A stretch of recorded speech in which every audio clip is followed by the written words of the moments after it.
nous sommes un forum de jeunes Congolais conscients. Vous êtes de tel parti politique ou de tel autre parti politique, ça ne nous intéresse pas. Ce qui nous intéresse, c'est que vous êtes un jeune Congolais. Bonjour fidèles internautes. Le plaisir est pour moi de vous retrouver encore en ce jour dans cette belle tranche de causerie. Je vous remercie de suivre cette émission. Beaucoup d'informations ont dominé l'actualité dans mon pays, la République démocratique du Congo. Il y a eu installation du bureau d'âge. Il y a eu destitution du président de l'Assemblée nationale en la personne de Madame Janine Mabunda Lioko. Bien avant cela, je dis merci à tous ceux qui se sont abonnés. Je vous encourage, vous qui ne l'avez pas encore fait, tapez Béni TV, Béni avec T à la fin. L'autre fois, j'ai dit que ça ne servait à rien de vous rappeler chaque fois, mais les gens m'ont reproché que je devais toujours continuer à vous encourager en donnant toutes ces précisions-là. Parce qu'il y a des gens qui ne savent pas encore comment s'y prendre pour s'abonner. Donc, vous tapez Béni avec T à la fin. TV officiel, c'est-à-dire B-E-N-I-T. TV officiel. Comme on écrit officiel en français, vous cliquez sur s'abonner. Pour les anglophones, you press subscribe. Puis vous cliquez la cloche de notification pour être notifié. Pour que chaque fois que nous mettons quelque chose de nouveau, vous ayez le message quand vous ouvrez votre application YouTube. Bien avant cela, la destitution du président de l'Assemblée nationale sera notre premier point. Bien avant cela, nous lisons quelques réactions. Félix Kabange Numbi, l'Assemblée nationale a violé sa présidente, attaqué et humilié. Des agressions physiques sur le personnel, des scènes de guérilla indignes de la part des élus et militants de l'IDPS. Tout cela pour l'établissement de la République de vengeance après une alternance pacifique. On prend Constant Moutamba. Les députés FCC dénoncent la corruption à ciel ouvert de l'UDPS ce soir qui leur propose 5 000 $ chacun et la promesse écrite d'une Jeep TXL. Les caisses de l'État saignent. Séisme à la Kabylie. Le coordonnateur provincial du FCC Kasaï Central démissionne de son poste. RDC politique, suite à la crise politique, Félix Tshisekedi a décidé de rester au pays. Sa visite officielle en Afrique du Sud, où il devrait se rendre ce mercredi pour préparer son accession à la tête de l'UA en 2021, a été annulée. RDC, Délice Sanga, la majorité se cristallise au moment du vote sur des questions précises. Révérend Paul Mukendi, les serviteurs de Dieu sont là. Ils font de la politique. Vous m'avez interpellé sur mon analyse. J'ai dit qu'il faut éviter d'être fanatique. Qu'est-ce que je veux dire par là? Je veux dire que si vous êtes chrétien et que vous faites la politique tout en étant fanatique, regardez ce qui va commencer à vous arriver. C'est-à-dire vous aurez des difficultés de dire la vérité. Quand quelqu'un trompe, quand quelqu'un profère des mensonges, vous aurez des difficultés de lui dire en face qu'il profère des mensonges. Voilà en quelque sorte pourquoi j'ai dit seulement qu'il faut éviter d'être fanatique, parce que vous serez obligé de mentir. Le mensonge qui est contre la doctrine chrétienne. On continue avec les actualités, les réactions. Révérend Paul Mukendi. Kabila et ses acolytes étaient habitués à gouverner avec leurs muscles et la dictature. Aujourd'hui, ils ignorent comment jouer dans l'arène politique en respectant les règles de droit les plus élémentaires. Voilà pourquoi ils reçoivent des vraies leçons du président Félix Tshisekedi. Ils croyaient à tort qu'être au pouvoir pendant 18 ans était synonyme d'expérience et d'intelligence. Pourtant, même un insensé peut parvenir à régner. Quand on ne sait pas lire les signes du temps et qu'on est habitué d'utiliser la corruption, la ruse et d'agir en des postes, on croit toujours qu'on peut maîtriser la situation. C'est pour cela que Kabila et sa bande agissent en kamikaze et s'enfonceront encore plus. Ils vont recevoir la raclée de leur vie, mais il sera déjà trop tard pour eux. Lorsque les gens du FCC regardaient Félix exercer le pouvoir, ils ne doivent... Lorsque les gens du FCC regardent Félix Tshisekedi exercer le pouvoir, ils ne doivent rien piger car ils étaient habitués de gouverner avec l'intimidation, la corruption, la force et les assassinats. Signé Révérend Paul Mukendi. Lisanga Bonganga. La menace de la dissolution de l'Assemblée est un chantage odieux. Le président Félix Tshisekedi pousse le pays vers un saut dans l'inconnu. Il laisse ainsi la population dans une situation d'incertitude et de désespoir en cette fin d'année, regrette-t-il. Zachary Bababa Solele, les Congolais reprennent leur destin en main.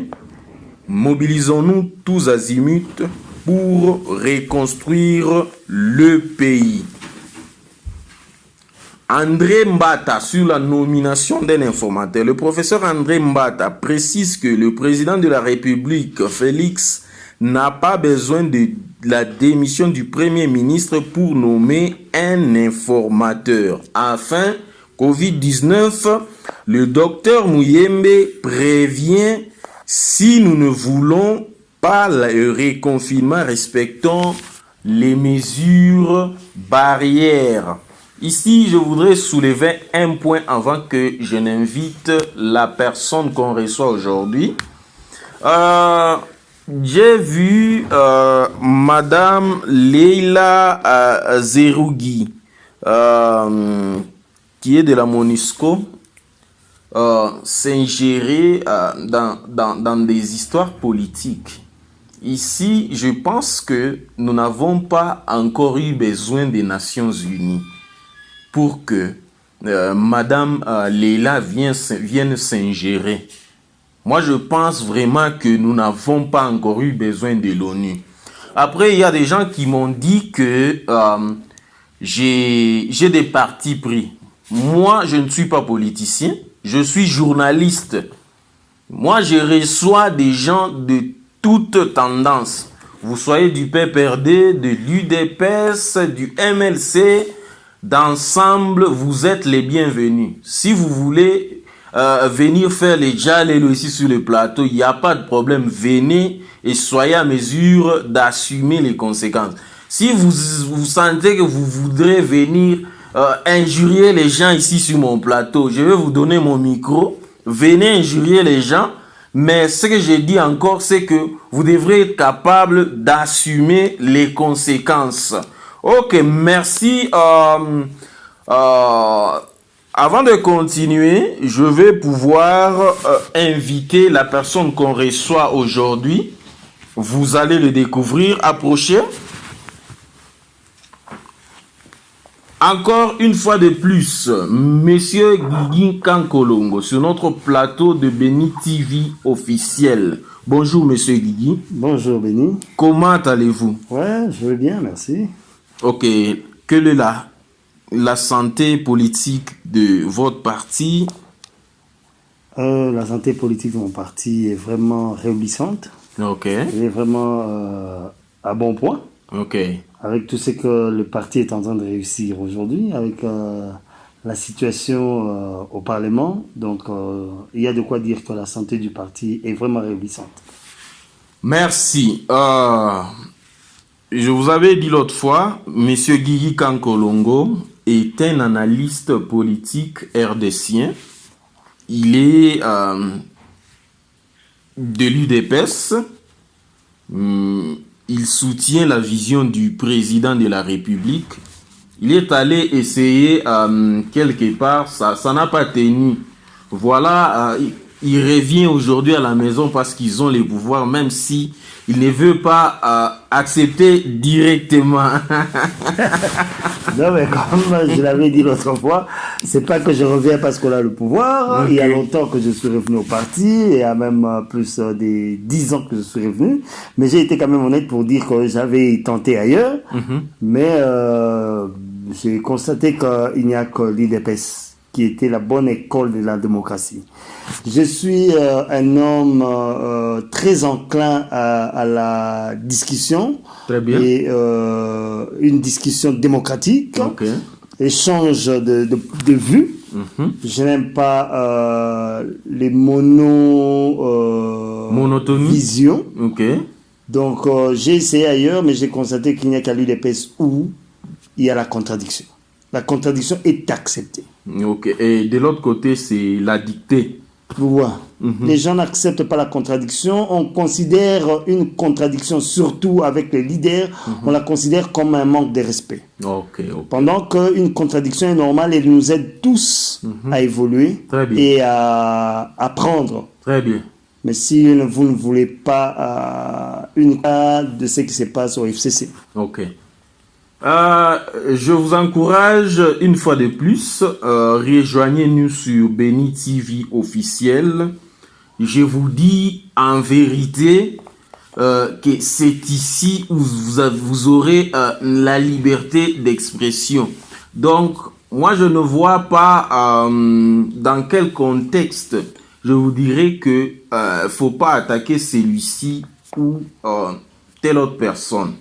Ici, chez nous, vous avez notre micro, vous êtes libre de parler. Ce que les sabatumbouma les sabango, mais soit en mesure d'assumer les conséquences. Ok, monsieur Guigui, une question majeure domine l'actualité, la destitution du président de l'Assemblée, Madame Janine Mabunda. Comment avez-vous appris la nouvelle? Personnellement, j'ai suivi les déroulements de travaux de cette session du Parlement. J'ai dit que c'est l'expression démocratique. Très bien. Ce qui est vrai, l'UDPS a amené la démocratie. Les gens vont apprendre qu'est-ce que c'est la démocratie. Ce n'est pas seulement un slogan, nous sommes en train de les vivre. C'est vrai que c'est quand même un peu difficile aux Congolais de comprendre cette dispensation démocratique qui est en train de se vivre aujourd'hui dans notre pays. Ayant vécu 60 ans, près de 60 ans dans la dictature, on n'arrive pas à comprendre et à maîtriser la situation que nous sommes en train de vivre. C'est vraiment l'expression de la démocratie qui s'accomplit dans notre pays. Et ce sont vous avez vu, j'étais même content.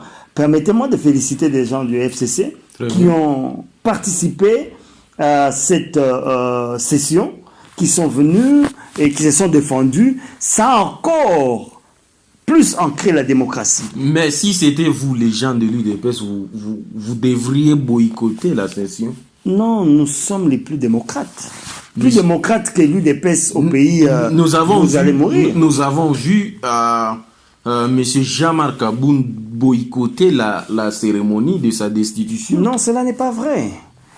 Jean-Marc Aboun n'a pas été invité à cette session. Comment est-ce que vous dites qu'il n'a pas été invité pendant que la session a été officiellement convoquée? il est député national, il est censé recevoir le message de la convocation.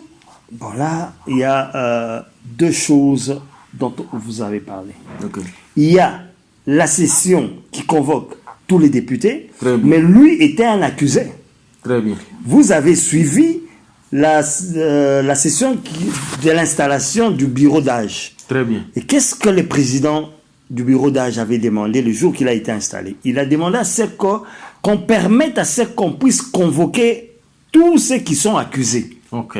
Ils ont été présentent les voilà, pour qu'ils viennent présenter leurs moyens de défense. Très bien. Mais là, cette chance n'a pas été accordée à Jean-Marc Abound. Okay. Donc, c'est pas qu'il a boycotté parce qu'il ne voulait pas venir, mais il n'a pas eu cette chance-là. On n'a pas accordé cette chance de venir présenter ses moyens de défense. Vous voyez? Et c'est pourquoi j'ai dit une nouvelle page de notre histoire est en train de s'écrire avec ce qui s'est passé au Parlement. Et je félicite personnellement les président du bureau d'âge qui a agi en sage et qui a démontré que c'est un démocrate, bien qu'il soit du FCC. Il a démontré, et ce n'est que pour le plaisir et la fierté de notre République. Apparemment, c'est monsieur, il était un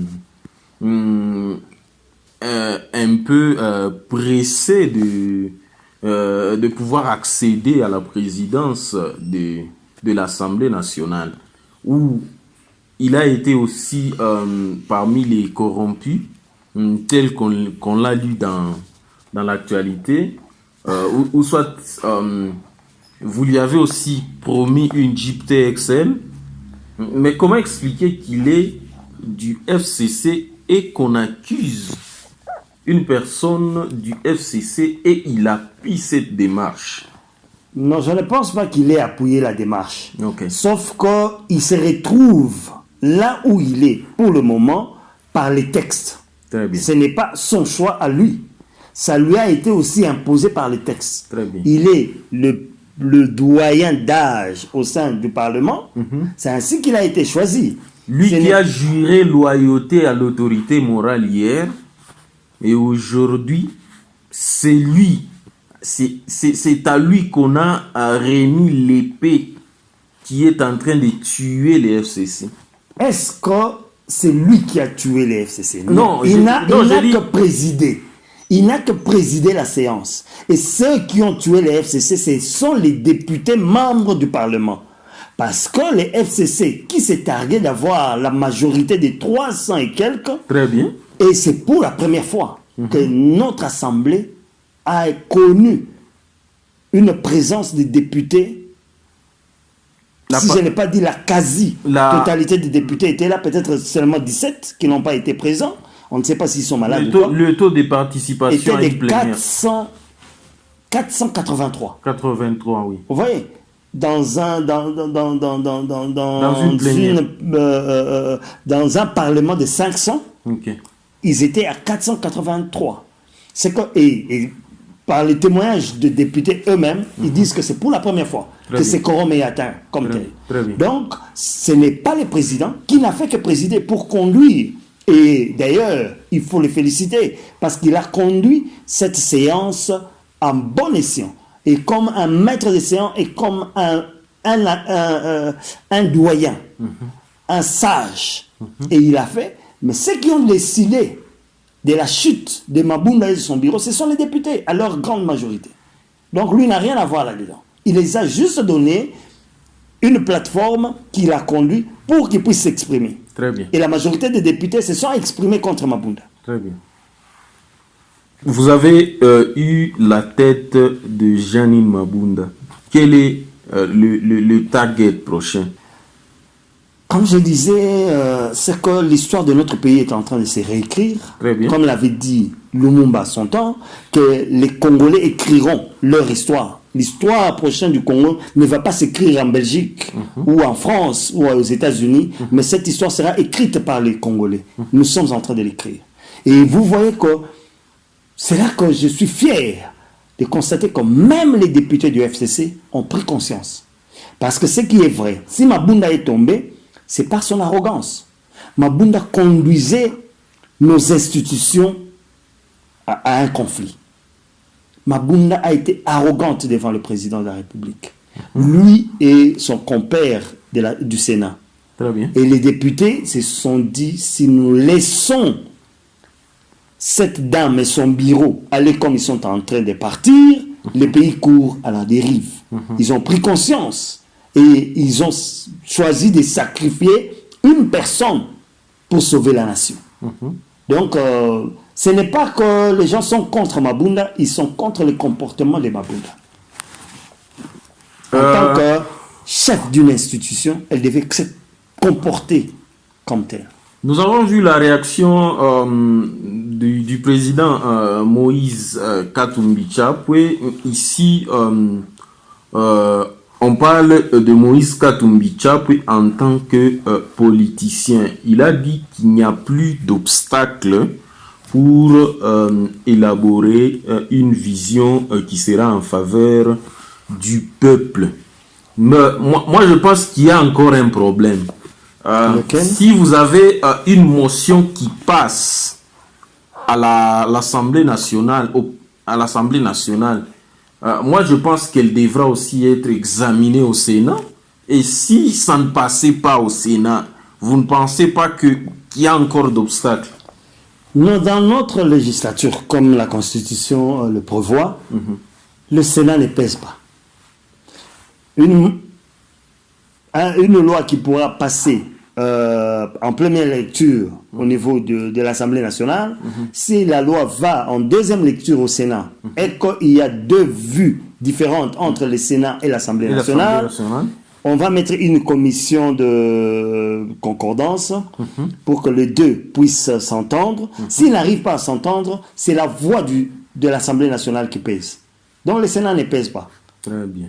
Oui. Donc, et puis, ce qui est quand même vrai, les bureaux du Sénat là va aussi tomber. Comment est-ce que vous nous le confirmez comme ça? La dynamique qui s'est exprimée dans les chefs de nos députés va aussi se répercuter sur le Sénat. Parce que et même sur les assemblées provinciales. S'il vous plaît, si vous dites ça... Je suis un peu surpris. Pourquoi? Parce que si vous comparez comment est-ce que le FCC était majoritaire au Sénat comparativement à l'Assemblée nationale, je pense que au Sénat la majorité est un petit peu lourde par rapport à ce qu'elle était à l'Assemblée nationale. N'oubliez pas que les élections qui ont conduit Tambwe Mwamba à la présidence du Sénat ont été contradictoires entre lui et Bahati Lukwebo. Très bien. Et Tambwe Mwamba a gagné il a gagné Bahati Lukwebo avec juste un peu de voix de différence. Et cette dynamique, la plupart des partis qui composent les FCC, ce sont les mêmes qui sont au Sénat. Et si ces partis, on peut basculer au niveau de l'Assemblée nationale, à coup sûr que ça va aussi changer au niveau du Sénat. Très bien. Ok, nous voyons Monsieur André Mbata qui intervient sur un plateau de télévision. Il dit que, lui en tant que constitutionnaliste, il dit que le président n'a pas besoin de la démission du Premier ministre pour nommer un informateur. Comment est-ce que vous analysez cette phrase?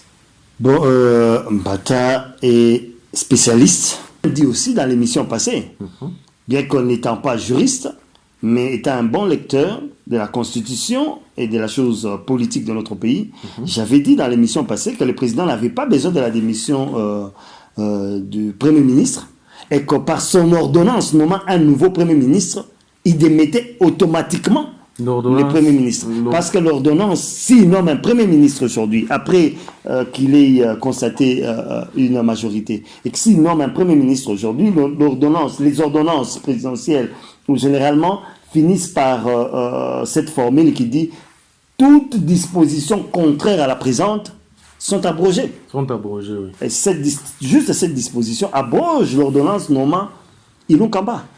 Donc il n'a pas besoin de s'encombrer. Sinon, quand on ne veut pas démissionner, il sera ridicule. Je crois même avant cela, les parlements va les démettre. Avec cette dynamique qui est au Parlement. Et je suis sûr qu'il va démissionner parce qu'il lit le temps et il comprend que le temps n'est plus avec lui. Ok. Joseph Kabila Kabange, ancien président de la République démocratique du Congo, s'est finalement déplacé de Kinshasa à Kolwezi. Nous l'avons vu, très bien accueilli, et il a pris beaucoup de réserves à faire des commentaires politiques. Comment est-ce que vous analysez ça? Ce n'est pas peut-être par crainte, ou soit vous lui avez tendu un piège, pardon, vous lui avez tendu un piège qu'il fasse seulement une erreur et que vous mettiez la main sur nous. Non, moi je pense que Joseph Kabila c'est un homme sage. Concernant l'accueil qui lui a été réservé à Kolwezi, c'est normal, c'est l'ancien président de notre pays. Joseph Kabila c'est un monument pour notre pays. Il nous a géré pendant 18 ans. Donc on ne peut que lui réserver de tels accueils partout où il passera. C'est un monument nous avons connu la première alternance pacifique dans notre pays avec lui. Donc pour moi c'est normal. Mais est-ce que, comme je l'avais dit la fois passée, Joseph Kabila n'est pas aussi nuisible? Il y a des gens qui tentent, surtout les gens du FCC, qui veulent passer l'image d'un Joseph Kabila nuisible qu'on doit craindre. Parce que si on ne tire pas attention, il peut faire mal. Non, s'il devait faire mal, il allait rester au pouvoir. Très bien. Aujourd'hui, Joseph Kabila n'est plus nuisible. Il a accepté sa situation. C'est cette situation où il est, comment on l'appelle encore, sénateur à vie. Aujourd'hui, il peut circuler partout où il veut. Hein. Il pourra aller partout dans notre République, en bon père de famille. Bon, je peux même dire grand-père, parce qu'il n'est plus président de la République. Il pourra passer partout, on viendra prendre des conseils chez lui, comme l'avait dit le président. C'est quelqu'un qui a l'expérience, et c'est le seul qui a l'expérience d'être président, parce que lui, quand même, a géré. On pourra prendre des conseils chez lui. Donc, pour moi, bon, c'est normal. Quelque chose a piqué aux yeux. Nous avons vu un gouverneur en fonction abandonner le travail de l'État pour aller accueillir un sénateur à vie. Non, le gouverneur n'est pas allé accueillir un Nous l'avions vu. Non. Nous l'avions vu. Ouais, c'est ça, je comprends votre question. Mais j'ai dit, il n'est pas parti accueillir un sénateur à vie. Il est allé accueillir son autorité morale. Il n'est pas allé accueillir un sénateur à vie. C'est son autorité morale de sa plateforme. Mouyej est membre du PPRD. Très bien. Et Kabila est le président du PPRD. Donc il est allé accueillir son président du parti. Mais est-il parti comme gouverneur ou comme membre du PPRD? Moi je pense qu'il est parti comme militant du PPRD accueillir son président, pas comme gouverneur. Apparemment, c'est ça la démocratie à l'UDPS. Oh. On peut abandonner le travail de l'État pendant les heures de service et aller faire quelque chose qui n'a pratiquement rien à voir avec l'État congolais. Normal. Est-ce que nous savons s'il était en pause ou bien ces jours-là, il avait une journée off? C'est normal qu'il aille accueillir un ami, un membre de son parti. Est-ce que ça a impacté sur son travail comme gouverneur? Si cela a eu de l'impact sur son travail comme gouverneur, il sera poursuivi. Aujourd'hui, nous sommes dans un état de droit. Et la justice a un travail à faire. Très bien. Je ne veux pas porter des accusations à tort sur lui. Peut-être qu'il avait pris une journée, un jour de congé dans son travail. Maintenant, il faut savoir, est-il parti comme gouverneur ou bien est-il parti comme Mouyej, citoyen congolais, qui va accueillir un membre de son parti? Ça, c'est autre chose. Ok, le FCC vous accuse. De quoi? De pouvoir ils ont dit que vous êtes en train de corrompre les députés avec l'argent du contribuable. Vous savez, je vous ai dit même l'autre fois, dans notre causerie de la fois dernière, que ces accusations qu'on lance aisément comme ça sur les réseaux n'ont pas d'impact. Aujourd'hui, je répète encore, nous sommes dans un état de droit. S'il y a eu corruption, parce qu'ils ont dit qu'ils ont des preuves, mais il y a des instances judiciaires. Il y a des instances judiciaires établies pour cela. Pourquoi est-ce qu'ils ne vont pas vite aux instances judiciaires avec leurs preuves, démontrer que voilà, il y a eu corruption? Non, c'est juste une façon de distraire. Je vous ai dit que la politique du FCC, c'est de jouer avec les mentales des citoyens congolais pour essayer de garder une certaine invincibilité. Parce que ce sont des gens, vous avez lu ici les déclarations du révérend. Oui. Ils ont été habitués à gérer par la force, Très bien. par la ruse, Très bien. la corruption, Très bien. les intrigues. Alors, ils veulent garder ça dans la tête du citoyen congolais moyen. Mais l'UDPS a amené une nouvelle façon de gérer. C'est-à-dire, à chacun ses droits, mais aussi ses obligations. Qu'on les respecte. Nous disons, s'il y a eu corruption, qu'ils les démontrent. Et les corrompus et les corrupteurs seront poursuivis. Mais bon, nous disons que les députés qui ont agi, ils ont agi en âme et conscience. Ils n'ont pas besoin d'être corrompus pour comprendre que le pays va mal. Est-ce que vous ne pensez pas qu'ils étaient menacés par le fait que le président déclarait qu'il n'avait pas exclu la dissolution du Parlement? Ce n'était pas une menace à leur égard. Peut-être qu'ils ont eu des crédits qu'ils doivent rembourser. Ils ont vu que si le président parvenait à dissoudre le Parlement, nous serons foutus. Non, en fait, personnellement, je ne pense pas. Parce que le FCC nous a dit que le président, les conditions de dissolution du Parlement n'étaient pas réunies. Ils ont crié ça tous ces jours-ci sur toutes les chaînes, que les conditions n'étaient pas réunies. Donc, ils pouvaient être tranquilles. Mais pour moi, c'est une façon aussi, je pense, pour les FCC, de minimiser ou de discréditer Très bien. les députés qui, consciencieusement, ont compris que le pays allait à la dérive. Quels sont les griefs portés contre Maboul, personnellement? Mauvaise gestion, incompétence et détournement. Voilà. Et puis surtout, qu'elle agit avec légèreté et langage le Parlement, sans pour autant informer la plénière, qui est l'organe suprême de l'Assemblée nationale. Vous voyez? Donc, les faits qu'on l'accuse ont été établis.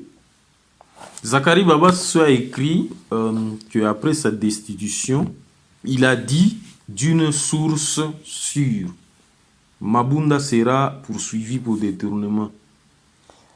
Bon, du fait qu'on l'a accusé, qu'elle a mal géré les finances, bon, si les parlements décident de la poursuivre et qu'il y a des preuves, elle sera poursuivie. Alors, qui pensez-vous remplacer avec Madame Mabunda? Vous savez que c'est une union sacrée qui s'est créée autour du président. Très bien, il y a le MLC. Il y a beaucoup de regroupements politiques autour. Je vois déjà peut-être que vous constituez déjà un bureau provisoire. J'ai vu Jean-Marc Kabound, j'ai vu Moindo Zangi, j'ai vu Christian Mwando Simba se tenir devant là. Yes. Donc, ce qui est vrai, c'est que les forces en présence qui constituent cette union sacrée vont trouver un consensus autour d'une personnalité non conflictuelle, surtout parce qu'on n'en a plus besoin, qui pourra conduire cette institution qui est une institution hautement démocratique. Parce que c'est dans cette institution que la démocratie doit être vécue. Elle doit se démontrer, c'est dans cette institution. Vous savez que cette institution, depuis la Troisième République que nous connaissons ici avec Kabila, a eu une seule fois un président à la hauteur. C'était Vital Kamerhe, qui avait vraiment exercé la démocratie dans cette institution, au sein de cette institution. Et Olivier Kamita, tout le Parlement de transition? Non, il n'était pas à la hauteur de Kamerhe. Kamerhe, c'était quelqu'un qui était très haut. Très bien. En tout cas, du temps de Kamerhe, la démocratie existait au sein du Parlement. Très bien. C'est là il faut le reconnaître, à chacun ses mérites. Très bien.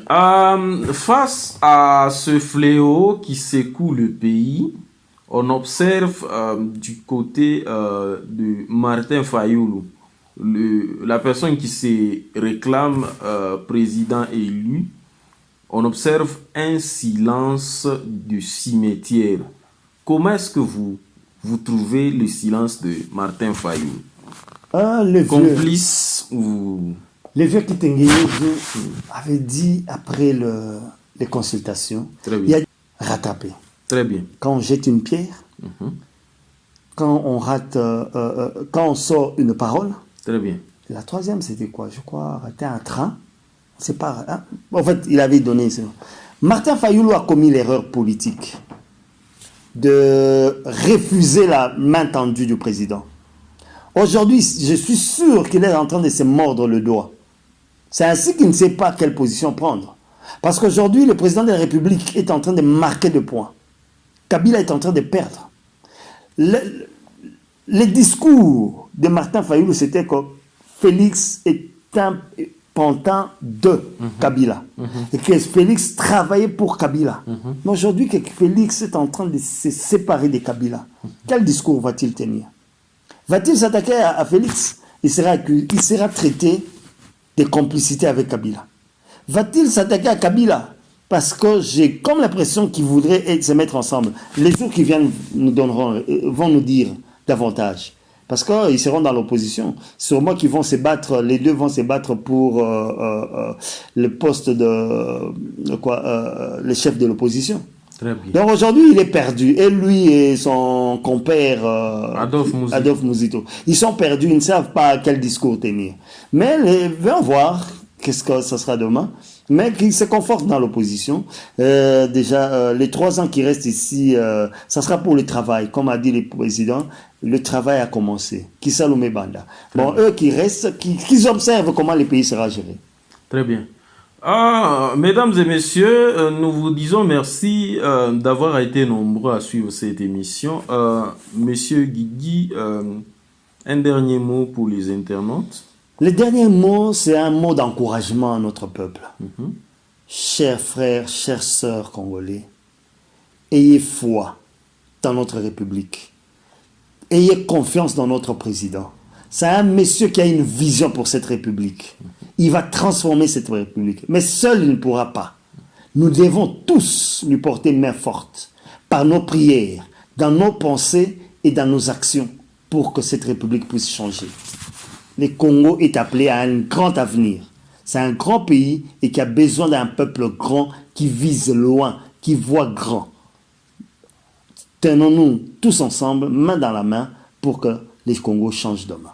Une question me vient pendant que vous parlez. Dans tout ce que vous faites ici, quelles sont les ambitions?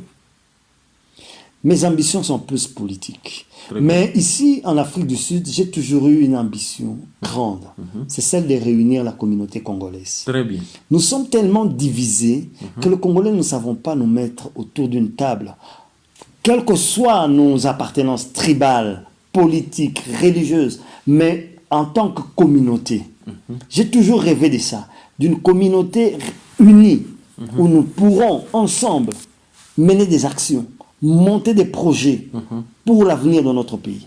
Ça, c'est un rêve qui m'a toujours tenu. Mais je sais qu'il n'est pas facile de réaliser ça, vu le comportement que nous avons entre nous, la méfiance que nous avons plantée entre nous, nous avons sémé entre nous. Mais je crois qu'un jour, on arrivera à ça. C'est le rêve que j'ai pour la communauté congolaise de l'Afrique du Sud. Très bien.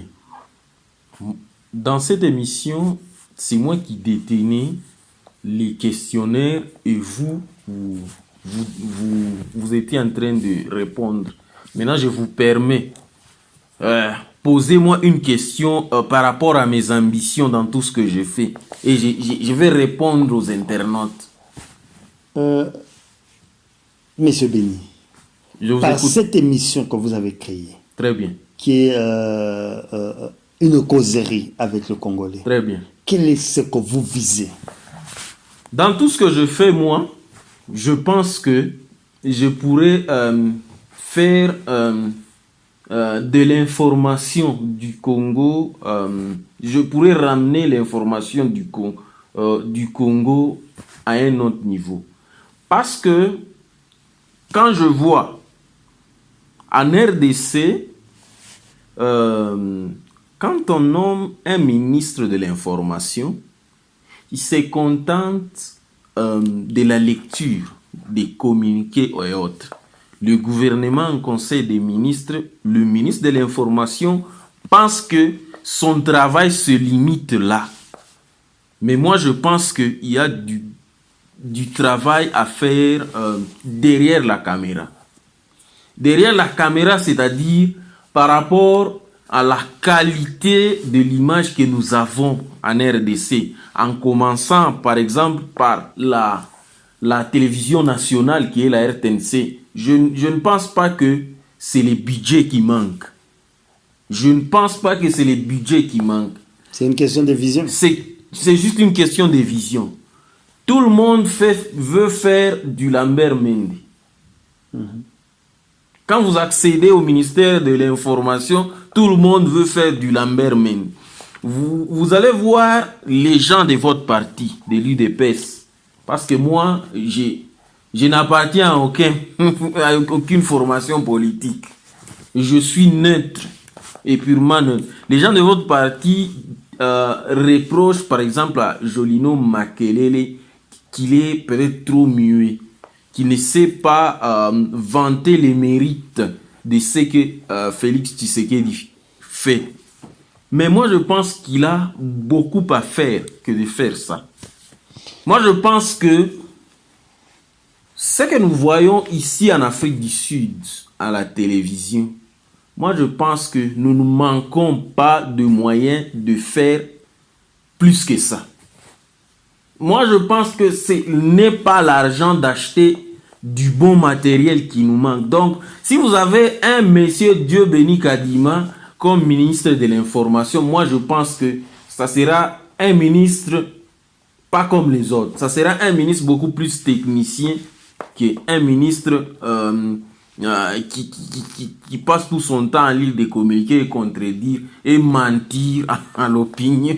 En tout cas, je ne peux que vous encourager dans vos ambitions. Donc, comment est-ce vous... Non, je suis en train de revenir. Comment est-ce que vous trouvez ces ambitions-là? Ces ambitions sont nobles. Vous voyez, comme vous veniez vous-même de le dire, que tout le monde veut faire du Lambert Mende. C'est vrai, quand toute une population est formatée d'une certaine manière, parce qu'on croit que c'est ça, et tout le monde voudra faire la même chose. Quand on n'a pas d'ambition, on ne pourra pas comprendre que nous pourrons aller au-delà de ce que l'autre a fait. C'est manque d'ambition et de vision. Mais comme vous avez cette ambition et cette vision, je ne peux que vous encourager. C'est ce qui manque dans notre pays. Des gens, des visionnaires, des ambitieux. Ça nous manque. Nous sommes limités parce que nous voulons tous faire comme les autres. C'est que nous avons vu être fait. Mais si nous disons que nous avons l'ambition de faire mieux que les autres, c'est une chose à encourager. En tout cas, moi, je pense que ce n'est pas les moyens qui manquent. En tout cas, je suis convaincu que ce ne sont pas les cas. Nous voyons un monsieur qui est en train de détourner 200 millions de dollars. Vous voyez? Est-ce que quand vous voyez il y a beaucoup d'argent 200 millions de dollars, c'est facile de dire à la bouche que 200 millions de dollars. Mais en termes de matériel que 200 millions de dollars peuvent faire, voilà. C'est énorme. 200 millions de dollars, ça veut dire 200 millions de kilomètres de route. Non, au Congo, asphalté. Les gens ont cette facilité de citer des montants dans leur bouche qui ne calculent pas les conséquences et même ce que cet argent pouvait faire.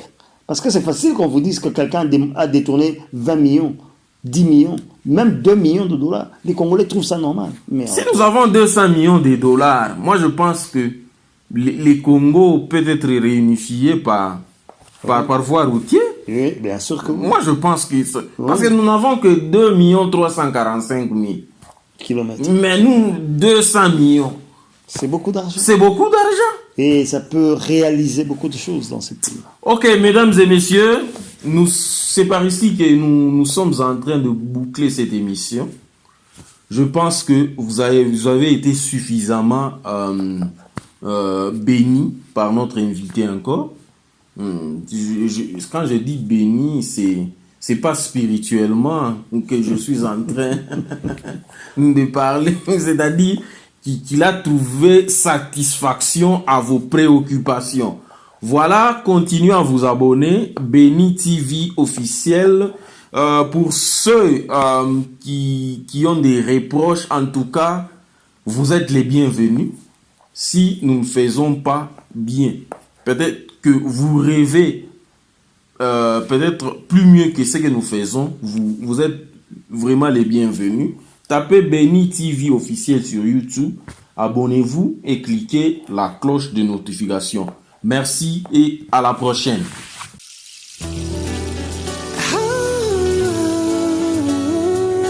Nous sommes un forum de jeunes Congolais conscients. Vous êtes de tel parti politique ou de tel autre parti politique, ça ne nous intéresse pas. Ce qui nous intéresse, c'est que vous êtes un jeune Congolais.